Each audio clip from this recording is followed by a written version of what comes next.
Hi, this is Tim of the 1916 Company. Welcome and thanks for logging on. If you love this watch, email us, Team Mosso at the1916company.com for purchase pricing details of this or any watch you see on this show.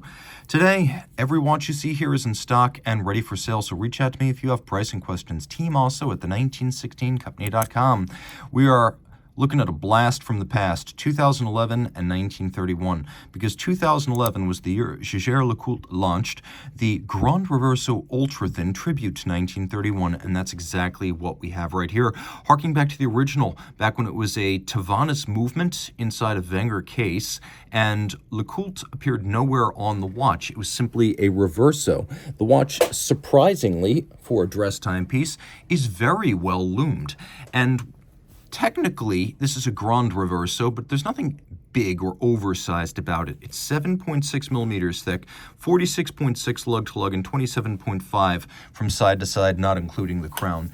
Inside, we have a manual wind, caliber 822, with a 42 to 45 hour power reserve. On my 16 centimeter circumference wrist, it wears quite nicely. And I would say the only thing that would make it a challenge to wear on a smaller wrist is the fact that the strap does have a little bit of stiffness before it breaks in. Taking a look at the case, you can see that it's very simple on the dial side. We have a Jaeger-LeCoultre factory strap fitted, simple steel pin buckle. The Reverso case, always more complex and shapely than it looks when you see it online. Rotating case, note the use of these little spring-loaded ball-bearing pin snaps and the tracks in which they operate. The tolerance is snappy and luxurious.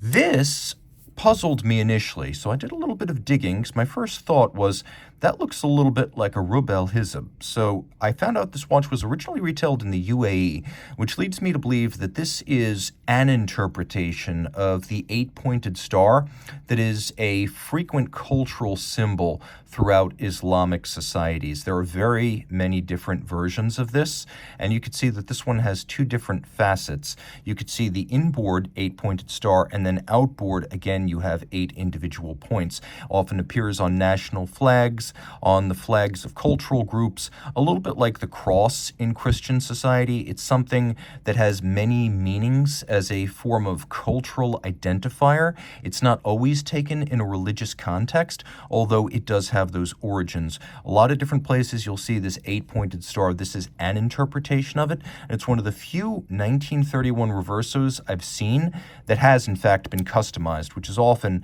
the fate of the case back of these watches. They become part of the fabric of the owner's personal story.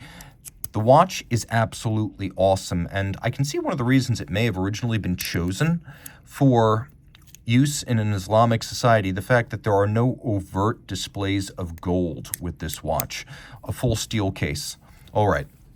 Jumping over to something likewise made of steel, but distinctly more sporting. Back in 2021, Omega launched a series of Speedmasters that I thought were the best looking in at least a generation. So this is the Speedmaster Chronoscope, a twin register dial, a triple scale dial and bezel combination, a lovely inverse, well, I guess this is a panda with red, so this is not quite an inverse panda, but this is a true panda with red accents, giving it a very sporty look. Now, there were other dial variants.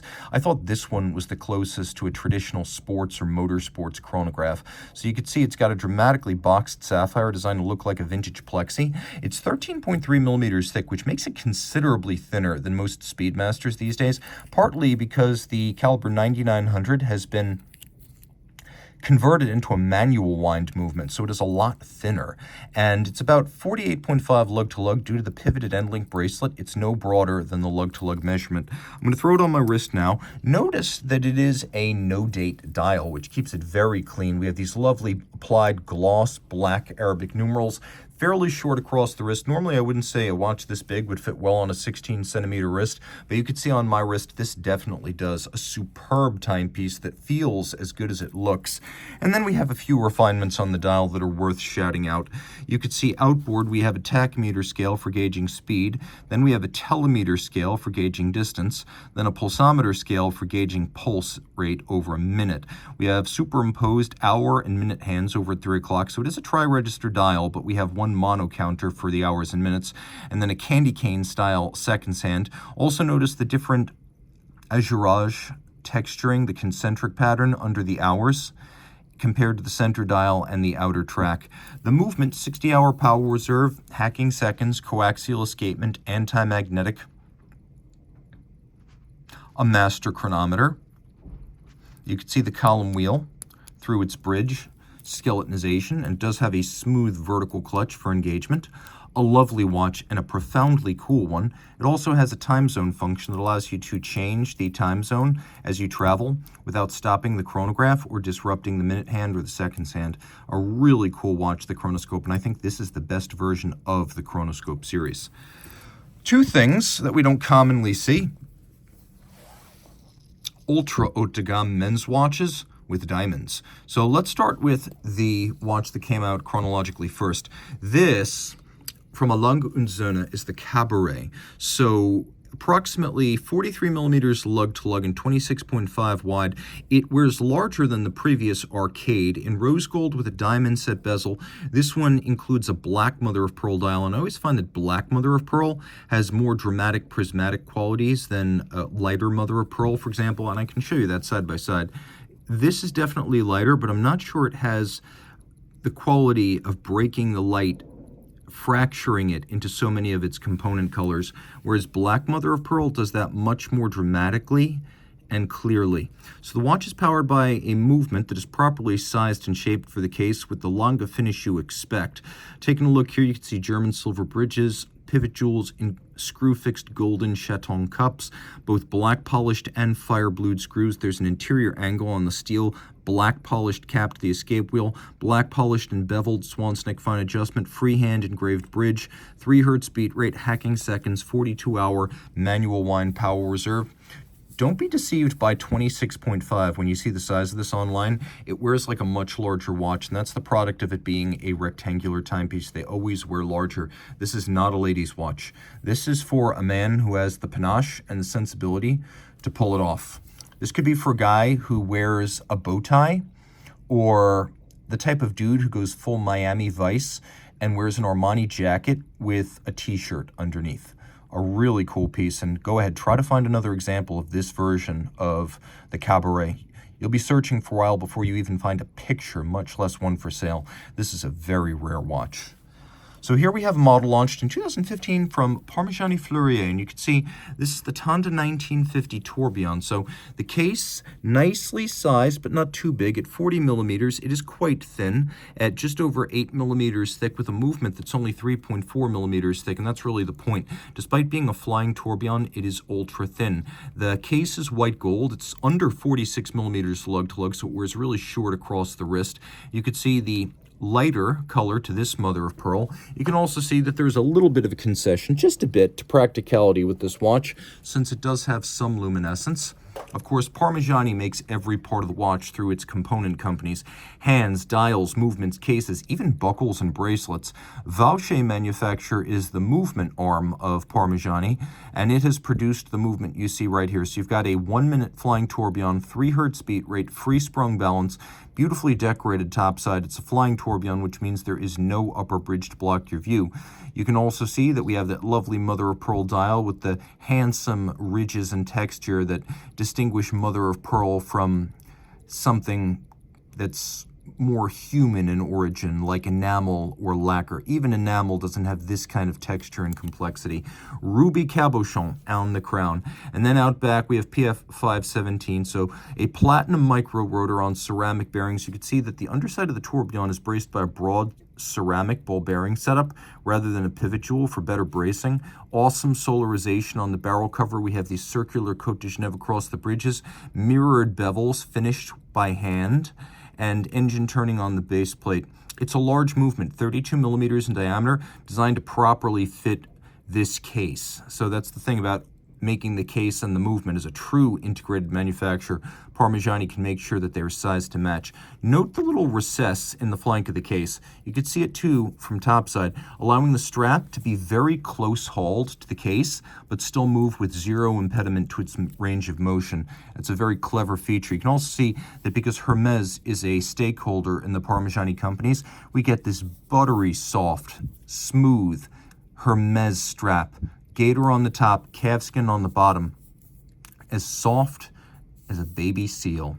or at least what I imagine a baby seal would feel like. Profoundly impressive. And again, like the Lange you just saw, not really a lady's watch. This is more for a man who wants to make an entrance. Nevertheless, a woman would be more able to wear this than the Cabaret you just saw. This would fit better on a feminine wrist because of the shape of it, because of the curvature of the lugs.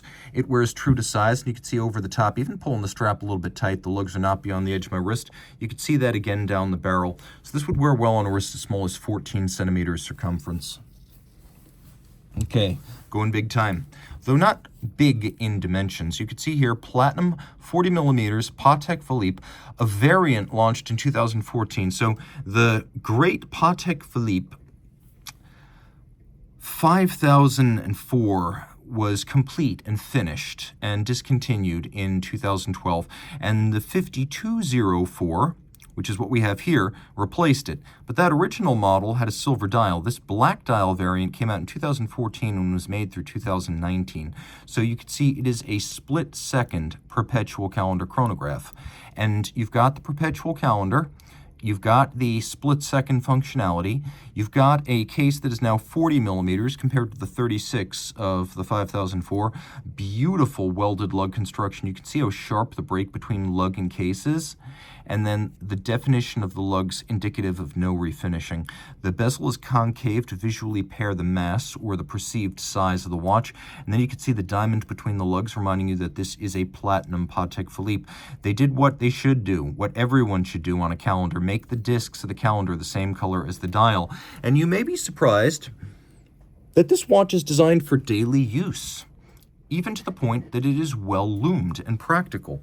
Turn it all over, we have a movement of Patek's own design, no longer Lemania based, 535 PSQ, Petite Seconde, I guess it's PSQR, this would probably be because of the split-second function, the rattrapant. Taking a look, we have two separate column wheels, because remember, we have that separate structure over the center, and there is a decoupler used on Patek Philippe split-second chronographs, as with Lange. So when you do stop the secondary second hand, you release its drivetrain from the train of the watch. So you don't have a dragging that slows down the watch while that secondary hand has been halted. And so you have a much better running split-second chronograph. You may expect the column wheel feel here would be the stuff of dreams, and it is. You can really feel it and hear it. 65-hour power reserve, 6-position adjustment, 4 hertz beat rate, hacking second, column wheel, lateral clutch, overcoil hairspring, and finishing that is worth the wait of several months that it takes to order and deliver one of these watches. Let's get a little bit closer. You can see how the cap to the column wheel has been mirror finished in distinctive Geneva fashion. This will lead you to reconsider any conclusion that Lange has a monopoly on chronograph finish or quality with its Dotograph series. But let's say you want something that's fun, unpretentious, and a little bit offbeat. Well, I have something just like that. Can you guess? I'll bet you have. From Ressence. Designed in Belgium and built in Switzerland, these watches have been on the market since 2010, and while the very first run of pre-production prototypes had crowns, subsequently no Ressence watch has. So this came out in late 2021 for the 2022 model year. It's the Type 1 Slim MP2, so Mr. Porter second series, celebrating 10 years of the Mr. Porter online retail portal for luxury goods. Since the Type 1 Squared of 2017, Ressence has been deploying that watch's case-back lever across the range to make it easier to set these watches. You can wind with the case-back, but it is an automatic watch, so that is not strictly necessary. Taking a quick look, you'll appreciate that it is a regulator. We have our hours, minutes, and our seconds on separate displays. And you can tell a lot about the time of day and the day of the week. So we have these 7 little semicircles. The hollow ones are obviously the weekends. It moves in a clockwise direction. So you can see it's 2 on the nose, and it's 2 p.m. on a Friday afternoon. Here's how I know. You could see that the hand is in the second half of that little arc, so we know it's past midday. And because it is the last shaded arc before the weekend, we know it's Friday, so 2 p.m. on a Friday. And we'll go back to that loom shot because it is spectacular and often unexpected. The watch is 42 millimeters in titanium. The Ressence orbital convex system is their proprietary module that provides the planetary-style regulator dial display. The base movement is an ETA 2892882, which gives automatic winding and 36 hours of power reserve. Only 10 of these were made, so it's a very scarce watch. The strap is wonderfully soft, and you'll note that there's a much bigger range of adjustments on the strap than you find on a conventional watch strap. And I'm not making that up. Ressence is all about ergonomics and making the watches approachable and friendly. By the way, this Lange, I should have mentioned, it's on a stingray leather strap, and it's a factory strap. How wild is that? Told you that watch is a rarity. But this has more adjustability for a pin buckle than any other watch I've ever seen. Of course, it's not thick, 11 millimeters thick. It's about 47 millimeters lug to lug and 42 in diameter. A unique lenticular shape. It's a little bit like a cushion or a tonneau. You can see it's very flat, very easy to wear, and very, very comfortable on the wrist. Made entirely of sapphire, titanium, and rubber, it's very light. A 10-piece edition, this is number 3. Here's a watch that I adore, partly because I love Zenith, partly because I love this era of Zenith.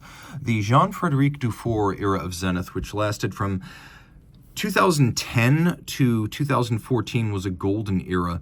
A little bit of a return, and by that I mean a huge return, to classicism after the excesses of the Thierry Nataf era, which has its own merits. But this watch, the Chronomaster El Primero, features the open dial that Nataf introduced, but in a more conservative and traditional Chronomaster style 42 millimeter steel case. We have this boxed sapphire designed to look like a vintage plexi.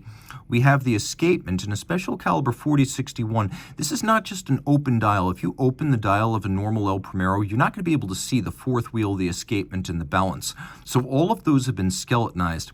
It gives you 90% of the fun of a tourbillon for 10% of the price. A lovely polished steel bezel framing that with blued screws. You can see the extended pinion of the fourth wheel is the seconds hand of the watch. And then you can see that we have a silicone escapement for low to no lubrication requirements, reduced mass, improved timekeeping, and improved power reserve. You can even see that the spokes of the wheel are the Zenith star logo. Take a look under the crown. There's this little curve to dig your nail in and pop the crown out. They thought of everything.